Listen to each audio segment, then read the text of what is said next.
It's your boy, J Mark, Jafar Martin, Jaff Easy, whatever you want to call me, asshole.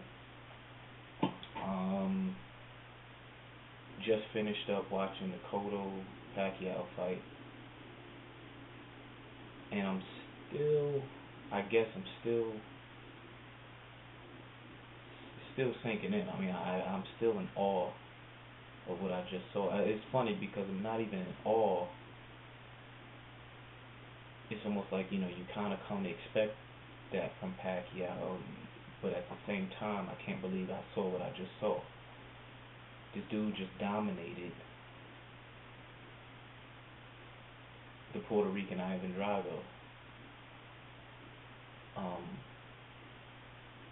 And it's crazy because he makes every fight look easy. And it's almost like he's the perfect storm. It's almost like you in a no-win situation, or no-win, you facing a no-win proposition by fighting this guy. He comes from a low weight class where these guys are accustomed to constantly throwing. These guys are accustomed to being more skilled. They're cardio freaks. These guys are accustomed to just fighting. And when you got a guy with that element mixed with the ability to move up in weight and still be explosive and still be powerful,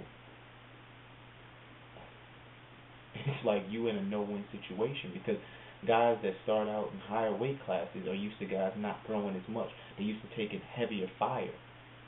What I saw tonight was and hats off to Roach and Pacquiao. They like Batman and Robin right now, or Pinky in the Brain. I mean, I don't know how you want to put it. However you want to put it, Freddie Roach is the brain trust, and Manny Pacquiao he goes out and executes. What I saw was a combination between Thriller in Manila, between Ali and Foreman. When Ali, if you watch When We Were Kings, Ali psyched him out completely. Talked about speed and movement all the way leading up to the fight. While everybody talked about George Foreman and his heavy firepower, his heavy artillery, and his bombs, and how was he going to stand up to his power. And then when the bell rang, Ali stood right in front of George Foreman and threw that lead right hand. Totally faked him out. Then after he infuriated him, then after he stood up to him, he incited George and fell back on the ropes. Fell back on the ropes and rope-a-dope George. Made him blow his wad, talked to him, and then he hit him with sharp combinations and took him out.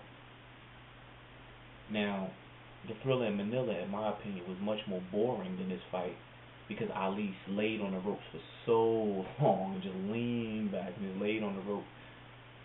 This fight was a little bit more competitive because, in my opinion, I saw Miguel box really well. He out-jabbed him in the beginning. I was really excited. Now, y'all know everybody knows I went for Cotto.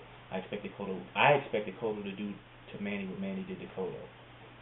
And let me also say the second fight that I saw was a little bit of Josh Clottey, because what Manny did was he covered up with those twin towers and stood directly in front of Miguel and took his heavy fire and just took it and ate it and walked forward. He ate some shots. You saw his face nicked up a little bit, but trust me, Pacquiao was going to have he's probably singing right now at Mandalay Bay. Damn.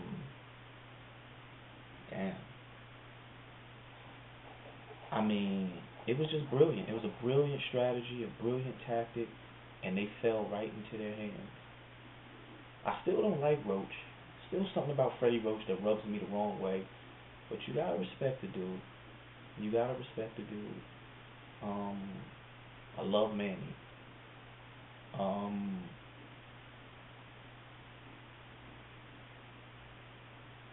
But I saw him stand there like Joshua Clottey, take his firepower, and then pick spots.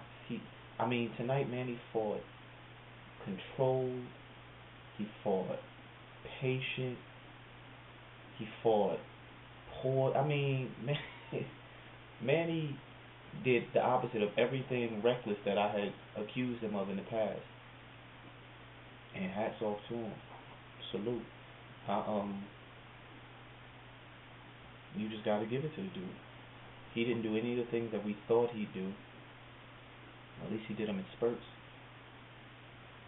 It was almost like, I don't even know what to call it. It was almost like a combination of the Clottey fight, Margarito fight, mixed in with a little bit of the Oscar fight. Because you saw some of the tactics from the Oscar fight, but you didn't see any of the bouncing. You saw very little of the bouncing and the in and out that we expected from him. He stood in that pocket, man. He stood in that pocket, and I thought Cotto was fighting a good fight until that first knockdown. Until that first knockdown, you saw something switch.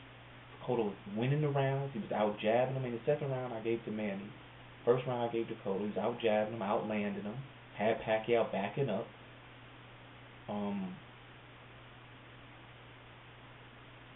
Then when he caught him, I mean, Manny Pacquiao was a special fighter, hands down.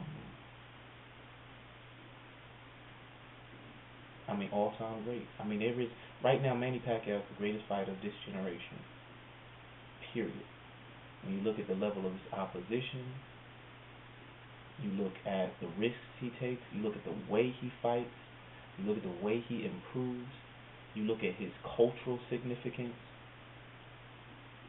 He is number one. And I've been saying Floyd is number one from day one. But at this point, he surpasses Floyd in every regard. In every regard. Because his level of opposition, his popularity, he wins in spectacular fashion, he wins convincingly.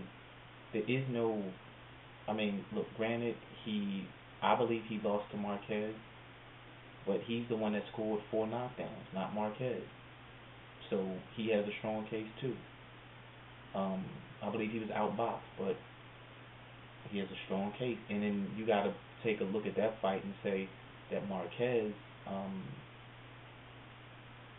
actually helped. He was the perfect nemesis, like my man AZ. I forget the last AZ 777, something like that. Said that fight taught him a lot. He grew up in that fight, and he said it himself. He began studying film after that fight of fighters. So he's no longer just an athlete. He's becoming a technician. It looked like Manny outthought Miguel. I mean, it just looked like Manny outclassed Miguel. And I never saw that part coming. I expected it to be war, but it was a drudgeon. It was a one-sided affair all the way across. Well, not all the way across. I mean, like I said, Miguel came out. The funny thing is, the fight flip-flopped. Miguel was the one who came out winning the early round. He won the early. To me, he was imposing himself in the early round. And it was almost like Pacquiao had an ace up his sleeve, and they just unleashed it.